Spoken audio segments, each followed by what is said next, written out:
Right now on Morning News Now, grabbing the gold. Team USA continues to make history at the Paris Games.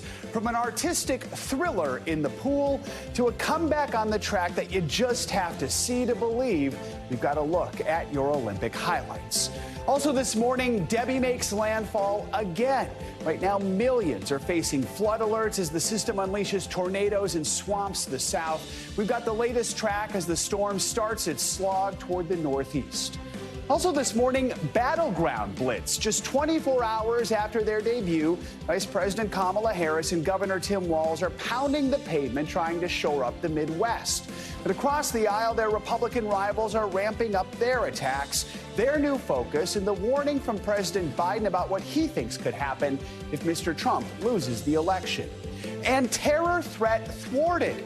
3 Taylor Swift shows canceled after police in Europe say they uncovered a plan to attack those concerts. What we've learned about the alleged plot and the 2 men who are now in custody. Good morning. Good to have you with us. I'm Joe Fryer. Savannah is on assignment. We're going to start this hour by heading to Paris, where Team USA is coming off another exhilarating day of competition that ended with more trips to the medal stand. Perhaps the most exciting medal of the day came from 26-year-old Quincy Hall, who mounted an incredible comeback in the men's 400-meter race to win gold for the U.S. He wasn't even in contention for a medal going into the last turn until an unbelievable burst of speed pushed him into first right at the finish line. Then, as if that weren't enough excitement on the track, Kenneth Rooks also won hardware for the U.S. in a race that came down to the final stretch. He earned silver in the 3,000-meter steeplechase, becoming just the 9th American ever to medal in that event. Here's a bit of what he said about that performance. It was awesome to realize that last 100 meters that, like, hey, I could take the lead, and I could try and I might be able to get a medal here. To be able to be in that position to medal and to execute the race like I did is just incredible, because it's so hard to do at this stage. That helped Team USA inch closer to the 100 medal milestone in Paris, where they currently lead the overall medal count with 94. We're going to begin, though, with a soaker sequel that is putting millions of Americans under flood alerts this morning. Overnight, Tropical Storm Debby made her second slow-motion landfall, this time in Bulls Bay, South Carolina, less than 20 miles north of Charleston. Since it first came ashore as a hurricane along Florida's Gulf Coast on Monday, the storm has resulted in at least 6 deaths. Now it's taking aim at North and South Carolina, plus Virginia, and we could see the threat of flooding as far north as Vermont. In Bullock County, Georgia, which is about 50 miles northwest of Savannah, you can see here yards were turned into lakes. One local official said that he has never seen anything like this in more than 75 years. The system, which is moving at a crawl, is not only dumping record rain, it's spawning multiple tornadoes, leaving behind a trail of destruction like this in North Carolina. NBC News correspondent Aaron McLaughlin's on the ground in Myrtle Beach, South Carolina, which is about 70 miles north of where Debbie made her second landfall early this morning. Aaron, good morning. What are conditions like right now? What are you seeing? Hey, Joe, well, as you can tell, it's extremely windy. At this point, the tropical storm made landfall at around 2 a.m. in the morning, about 70 miles south of where I'm standing, moving inland very slowly. And inland right now, Joe, is the primary concern, the full impact of the volume of water that is associated with what has been categorized as a super soaker falling on rivers and streams. Those effects, we're told by officials, won't be realized for days, potentially weeks. You mentioned overnight as well, there were reports of tornadoes in nearby North Carolina, at least one tornado striking a home there. Overall, the governor of South Carolina said that this state has been lucky. No fatalities reported in this state, although we know that 4 people were killed in Florida and 1 person was killed in Georgia when this storm was hurricane strength. We're waiting for those overnight damage damage assessments, but right now here in Myrtle Beach, folks so far are breathing a sigh of relief. The biggest impact has been really just local flooding along the coast in this coastal town. Joe. You know, Aaron, this has been a story all week because Debbie is just inching along, moving at about 5 miles an hour. Typically, a storm this size moves between 11 and 12 miles an hour. It also came ashore while it was still dark out. So with all that in mind, what are officials' biggest concerns in the coming hours and days? Yeah, as I mentioned, their biggest concern at this point, at least here in South Carolina, is what's happening inland. When all of this water hits those rivers and creeks, the potential for flooding still very much a concern. In this coastal community, the impact is economics. You know, tourism is seen as a major lifeline here in South Carolina. It is a billion-dollar industry. I am standing in a coastal town heavily reliant on tourism. I was out in town just yesterday. There were sandbags outside of restaurants. Shops were completely closed. I spoke to one restaurant owner who told me he's taking it in stride. Take a listen. It's just the height of the summer season, and people are probably just dwelling and tucking down and hunkering down and trying to get ready for the storm like everybody else. This isn't good for business. It's not, no, but we can't stop God. You know, it's what it is. We'll deal with it. And the hope is that once all this passes, they'll be able to open up and it'll be business as usual. Joe. What is the message from officials to people there right now as we're still in the middle of all this? And what are some of the resources that are available to folks? You know, right now, officials are really urging folks to stay out of this weather, to stay home. We saw curfews in place in a number of cities in South Carolina as well as Georgia. Those curfews have been lifted, but they're still urging folks to be cautious. And at this point, in terms of the number of resources that they're dedicating to this here in South Carolina, they've declared an emergency. They're harnessing federal, state, and local resources, including military resources, to make sure that if there is that flooding, that they're ready and with those swift water rescues in place to be able to help folks out. But really, at this point, no swift water rescues have been reported in the state of South Carolina because folks are heeding those warnings and staying home. All right, that is good to hear. Aaron, thank you so much. Please continue to stay safe. Let's get a closer look at Tropical Storm Debbie's track as it creeps up the coast. Meteorologist Angie Lassman is here with that. Angie, good morning. Good morning, Joe. Another day talking about Tropical Storm Debbie. We've got that heavy rain settling in across parts of the Carolinas. You saw Aaron talking about it there. We still have winds at 50 miles per hour, moving at just a crawl to the northwest here. Most of the heaviest of the rain is stretched across parts of North Carolina, but some of that impacting folks from South Carolina and up into portions of the mid-Atlantic. This is the general region that we're going to see the most impactful weather through the day today. One thing to note, we've already seen multiple reports of large and destructive tornadoes across parts of North Carolina, and we do have a tornado watch that's going to last through at least the early afternoon hours. I wouldn't be surprised if we see this extended, shifted over the next maybe couple of hours into the afternoon and potentially a little farther inland. Here's what's going on as far as flood watches, 22 million people included, and look how expansive they are. These have grown in numbers as the morning has gone on. We've got South Carolina to basically New York with those flood watches, especially in the mountainous regions. We're going to be looking at the potential for some really damaging flood conditions as we get through the day today. Here's where we're watching for the potential for some of those stronger storms to develop, maybe a little spin up, some rotation for a tornado or two here as the day goes on. And this is going to last into the evening hours tonight. So just a heads up there, if you live in parts of Virginia and North Carolina, those are some of the spots, including Richmond, that you could see some of that kind of, again, that spin up happening here as the day goes on. Now, as the system is on the move, we've been talking about it for days and days now. It's the rain that's the main focus that we're most concerned about.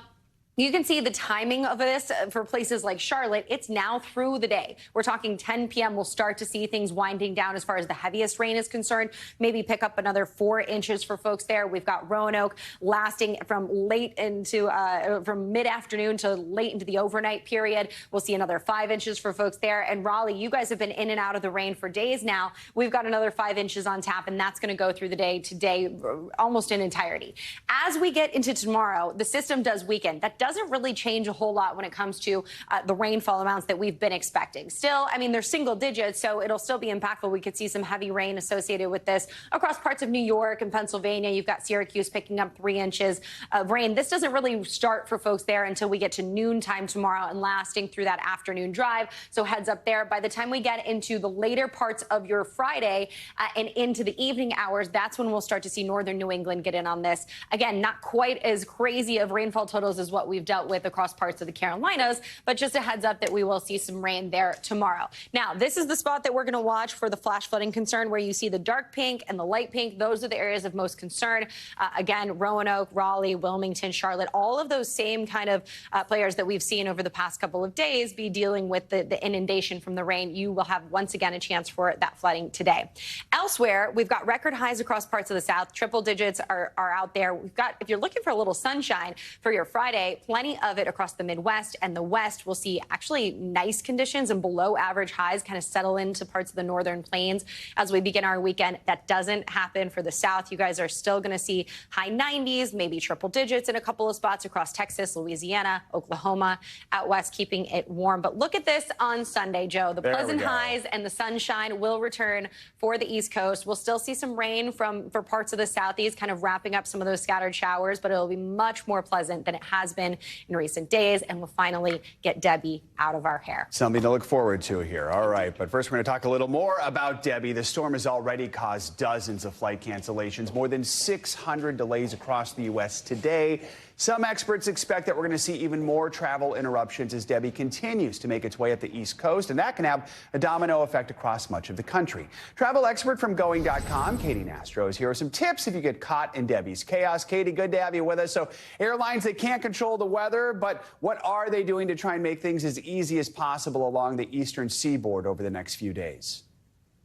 Yeah, look, the good news is despite Mother Nature wreaking havoc on some parts of the country, there are actually fewer outright cancellations versus delays, which are much easier to deal with. And that means that airlines are really doing what's within their control to minimize the impacts of the weather on their network. So flying different flight paths, higher altitudes, even just implementing those delays to see if they can wait out the conditions. So, you know, there are methods in place that airlines are enacting ahead of these next few days. So for travelers, if you have a long delay or your flight is canceled and you're stuck at the airport, what are the best options? Yeah, again, you know, most people are likely to encounter a significant delay across parts of the country, which is far, far easier to deal with, you know, namely in those affected areas of the Southeast, the Mid-Atlantic as the storm moves up. And airlines have actually waived any change fees or fare differences associated if you want to make alternate plans. So there are travel waivers in place, which make it far easier on the wallet for those passengers that are affected. So you can make alternate arrangements, you know, during this time period. And it's good news that, you know, so far today, U.S. carriers are operating with 0% cancellations. And a great tip is if you can make alternate plans, try to target morning flights. Morning flights have a higher on-time arrival rate regardless of what's going on. And so you have a higher likelihood of getting out on time in the morning. When weather is to blame, is it even possible to get some kind of refund or compensation from airlines to cover your unexpected expenses? Yeah, unfortunately, when it comes to uncontrollable flight disruptions, like the weather, which is the most common cause, it really leaves travelers at their most vulnerable. We don't have regulations that give you compensation on top of those, you know, already, you know, right to a refund if you choose not to fly or a rebooking. So in this scenario, it's really imperative or just beneficial to take out the credit card that you use to pay for your flight with and see what type of flight disruptions or travel insurances are already built into your credit card, which can be really helpful in this scenario. For folks who just have a flight later today, they're wondering if they're going to be impacted by this. Just what's some of the basic advice you give people to keep tabs of everything, and if they need to make changes, what are some of the easiest ways to do that? Yeah, the best thing that you can do is obviously monitor your flight. There are different resources out there, but one of the best and easiest is just downloading your airline's app. And that's really going to be a self-service area where not only are you getting flight alerts, but if you want to make those alternate arrangements, a lot of apps, you can make those alternate arrangements without even getting on the phone with anyone. You can do it all in the app. So you're sort of bypassing those lengthy wait times that we're likely to see. And if you do need to speak with someone on the phone, the biggest tip that we always say at Going, give that international phone line a call. Those agents are able to help you just the same, even if they aren't located in the same state or country that you are in. I forgot that tip a few weeks ago and ended up just waiting and waiting on the phone. So a good reminder there. Katie Nastro, as always, thank you so much. Appreciate it. Politics now. Vice President Harris and her new running mate, Minnesota Governor Tim Walz, are set to meet with union members today in Michigan. That state was the scene of their third rally in 2 days as the new Democratic ticket tours key battleground states with less than 3 months to go until Election Day. NBC News senior White House correspondent Gabe Gutierrez has the latest. A battleground blitz. Vice President Kamala Harris and her new running mate, Minnesota Governor Tim Walz, sweeping through Midwestern swing states. As we work to move our nation forward, Donald Trump intends to take our nation backward. The ticket riding a wave of Democratic enthusiasm and cash. The campaign saying it's raised $36 million. Walz going after former President Trump while talking about the experience he and his wife had with IVF. When Vice President Harris and I and everyone here talks about freedom, we mean the freedom to make your own health care decisions. Harris did not previously know Walz well, but multiple sources tell NBC News she chose him because they clicked during an in-person interview on Sunday, and that it came down to trusting her gut. We are running a campaign on behalf of all Americans. And when elected, we will govern on behalf of all Americans. President Biden was asked if there will be a peaceful transfer of power. If Trump loses, I'm not confident at all. He means what he says. We don't take him seriously. Democrats highlighting Walz's working-class rural background and 2 decades in the Army National Guard. Former President Trump arguing Walz is too far left to win. He's a very liberal man, and he's a shocking pick, and I'm thrilled. I could not be more thrilled. Meanwhile, his running mate, J.D. Vance's plane landing at the same tarmac as Air Force Two, holding events near the Democrats. And if what Kamala Harris has done at the southern border, and if what Kamala Harris has done to raise the price of groceries and housing, if that doesn't bother you, then I think that you don't have a pulse. Vance also slamming Walz for these past comments calling for gun control, saying he carried weapons during war. And we can make sure that those weapons of war that I carried in war is the only place where those weapons are at. Walz served in the National Guard, but never in combat. Well, I wonder, Tim Walz, when were you ever in war? What was this weapon that you carried into war? The Harris campaign said Walz carried, fired, and trained others to use weapons of war innumerable times. Governor Walz would never insult or undermine any American service to this country. While back here in Michigan, Harris and Walz trying to shore up union support. I've had so many people that have come forward and said they're so excited for this energy that she has brought. It's electrifying. I don't know if Joe Biden could have done that for us. But some Arab American voters are still skeptical. We first met Lori Kamle-Ajlouni in February. Back then, she wouldn't vote for President Biden because of his response to civilian deaths in Gaza. Harris, now leading the ticket, makes her more hopeful, but I'm still very leery, nervous that it may be more of the same. At this point, do you plan to vote for Kamala Harris? Not unless I hear a permanent, unconditional ceasefire. That was Gabe Gutierrez reporting. Vice President Harris and Governor Walz are set to visit battleground Arizona on Friday and Nevada on Saturday. We're learning new information about the alleged ISIS-linked terror plot that forced Taylor Swift to cancel her weekend concerts in the Austrian capital of Vienna. Organizers canceled the shows because of safety concerns and said they would refund everyone's tickets. Authorities said they foiled a suspected terror plot against her shows.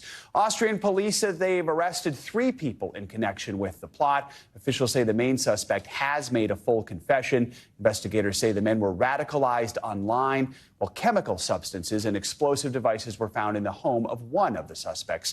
We're going to dig more into the story in the next hour as it develops.